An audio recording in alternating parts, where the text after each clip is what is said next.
Have you ever needed to split text in Excel based on vowels and consonants? No? Me neither. But today's challenge will teach you an amazing technique that can be applied to many other Power Query tasks. So let's jump in. We have an ID column and we need to split it into two parts. One column with all the vowels, both uppercase and lowercase, and another column with everything else. First, let's help Excel understand what vowels are. Excel doesn't automatically know which letters are vowels, so let's define them ourselves. Create a new step in Power Query and use Text.ToList function to generate a structured list of vowels. This gives us a clean and reusable list for later. Neat.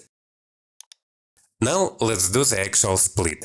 The classic way would be to create two custom columns with text select to extract vowels and text remove to remove vowels, leaving consonants and numbers. But if you are still watching, I guess you are not here for the ordinary things, right?